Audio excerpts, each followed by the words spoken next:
Méditons ensemble.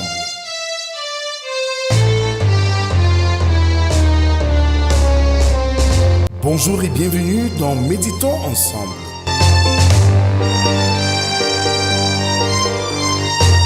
Une émission quotidienne de réflexion et de méditation pour vous aider à approfondir votre marche avec Dieu. Je suis votre hôte, le révérend Rodrigue de Cage, et je suis ravi de partager avec vous ces moments de méditation et de réflexion. Chaque jour de lundi à vendredi, nous allons explorer les Saintes Écritures selon le calendrier qui nous est proposé. Je vous invite à vous joindre à nous dans cette aventure spirituelle. Prenez quelques instants chaque jour pour vous connecter avec Dieu et vous laisser transformer par sa parole. Que Dieu vous bénisse et vous guide sur votre chemin. Bien-aimés dans le Seigneur, bonjour. Nous sommes aujourd'hui le mardi 3 juin 2025. Lorsque nous vivons en communauté, nous découvrons que la véritable richesse ne réside pas dans ce que nous possédons, mais dans les liens que nous créons et les vies que nous touchons. Je nous invite ce matin à chanter à Dieu notre reconnaissance avec le cantique sur les ailes de la foi intitulé Roc séculaire. Psaume 331, Roc séculaire.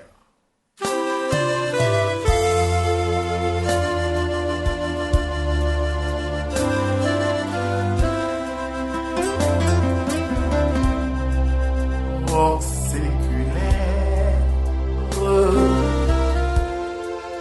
frappez pour moi sur le calvaire. Je viens à toi.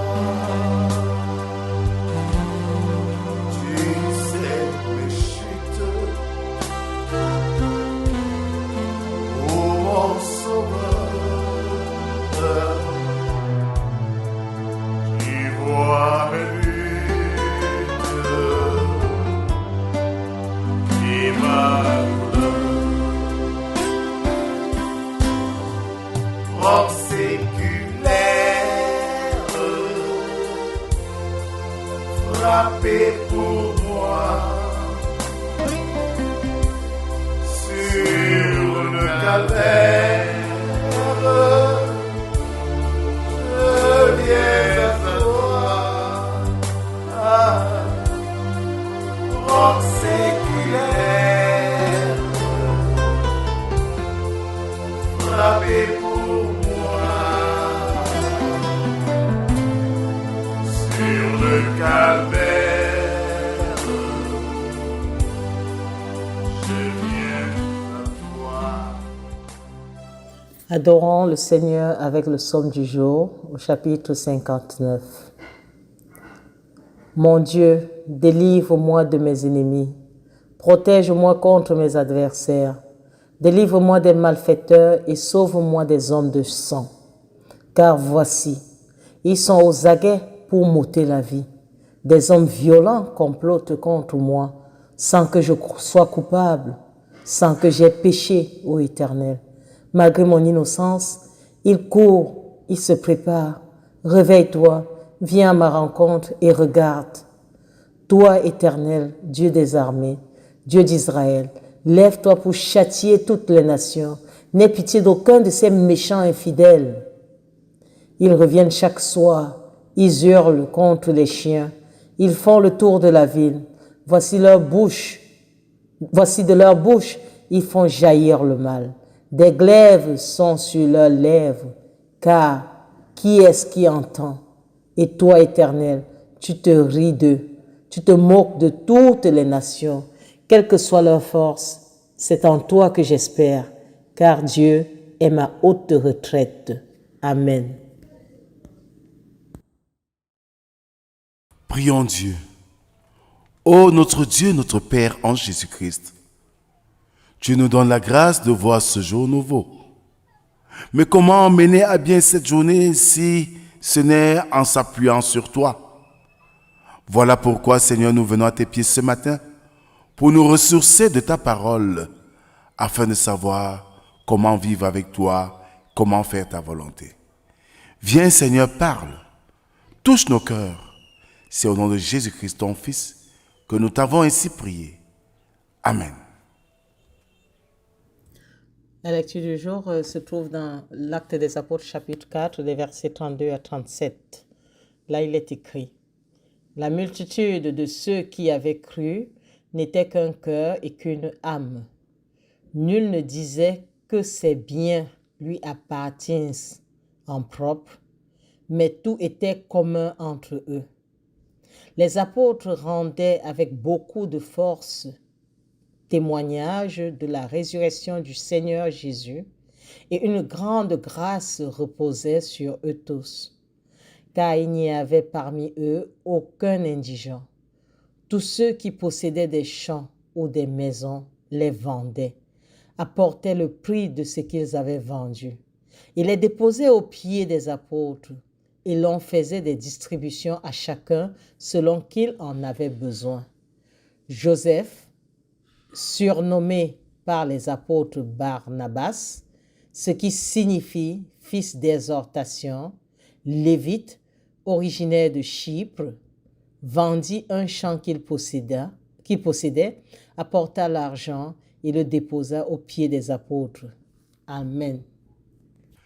Bien-aimés dans le Seigneur, au moment où nous en sommes de l'histoire de l'Église, l'histoire apostolique, l'Église de Jérusalem, seule existante, comptait plus de 8000 personnes que la grâce de Dieu avait amenées à Jésus par la prédication des disciples. Il est dit que cette multitude qu'elle avait cru, et pourtant nous allons voir parmi ces croyants des hypocrites, de l'ivraie mêlée au bon grain. Selon la parole du Seigneur, bien entendu. Ici donc, le mot croire doit être entendu dans le sens large que nous lui avons trouvé ailleurs. La plupart, sans doute, des membres de cette église étaient de vrais fidèles. Mais il y avait des exceptions. Bien que tous aient professé la même foi et l'aient fait volontairement, ce qui n'est pas le cas actuellement dans certaines communautés. Bien-aimés, à lire et à entendre cela, nous pouvons comprendre que même dans nos communautés chrétiennes aujourd'hui, bon nombre ont accepté la foi, mais ne vivent pas la foi. Bon nombre ont accepté suivre le Seigneur, mais sont infidèles au Seigneur. Et dans ce contexte, nous sommes tous invités à regarder devant nous, à regarder vers notre Dieu, à nous souvenir de notre engagement, car seul à lui nous rendrons compte de nos actes.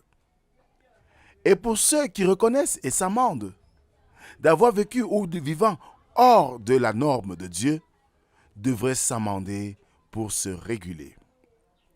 Dieu est un Dieu bon, sa main est ouverte et prête à recevoir quiconque vient à lui. Une autre chose marquante, c'est la vie de ces premiers chrétiens qui, vivant en communauté, mettaient tous ensemble, partageaient ensemble et soutenaient les défavorisés. Voilà l'esprit d'ensemble. Voilà l'esprit du vivre ensemble. Voilà l'esprit de communauté. Mais aujourd'hui, nous affirmons que nous sommes une communauté, mais chacun lutte pour ses intérêts. Ce matin, le Seigneur nous invite à voir les choses autrement. Que le Seigneur bénisse en nous l'écoute de sa parole et qu'il nous aide surtout à la mettre en pratique. Amen. Merci Seigneur pour cette autre occasion renouvelée ce matin, que tu nous donnes de vivre un spécimen d'une vie communautaire dans un contexte où, Seigneur, nous passons le temps à nous fusiller, à nous déchiqueter, à vivre toute forme de division au lieu de regarder à toi. Père éternel, donne-nous de fuir le tribalisme comme source de division pour valoriser la tribalité comme une source de richesse. Donne-nous de regarder à toi dans notre manière, mais en voyant l'action de tout le monde comme une contribution à l'avancement de ton œuvre. Père éternel, nous te confions nos vies, nos frères et sœurs qui ne te connaissent pas encore, même ceux des nôtres qui te cherchent malgré leur handicap spirituel. Oui, donne-nous de nous accepter mutuellement, afin que chaque jour qui passe, nous marchons ensemble vers ta félicité éternelle. C'est au nom de Jésus-Christ, ton Fils, que nous t'avons ainsi prié, lui qui nous a appris à te dire, Notre Père qui es aux cieux, que ton nom soit sanctifié, que ton règne vienne, que ta volonté soit faite sur la terre comme au ciel. Donne-nous aujourd'hui notre pain de ce jour. Pardonne nos offenses, comme nous pardonnons aussi à ceux qui nous ont offensés. Ne nous soumets pas en tentation, mais délivre-nous du mal. Car c'est à toi qu'appartiennent le règne, la puissance et la gloire pour les siècles des siècles. Amen. En guise d'exhortation, bien-aimés, vivre ensemble, c'est accepter la différence des autres. C'est de mettre ensemble nos potentiels, nos avoirs, pour qu'il n'y ait pas de faible, ou alors que le faible se retrouve heureux et que le fort se retrouve bien. Voilà ce que Dieu attend de nous. Que la grâce, la paix et l'amour de Dieu soient et demeurent sur chacun d'entre nous, au nom du Père, du Fils et du Saint-Esprit, un seul Dieu éternellement béni. Amen. Shalom Bafan, Shalom Douala, Shalom Yaoundé, Shalom Meganga, Shalom Ebolova, Shalom à tous. À vous demain. Ô purifié, lave Seigneur et sanctifie mon pauvre cœur, ma main tremblante ne t'offre rien, ta croix sanglante est mon seul bien. Roc séculaire, frappé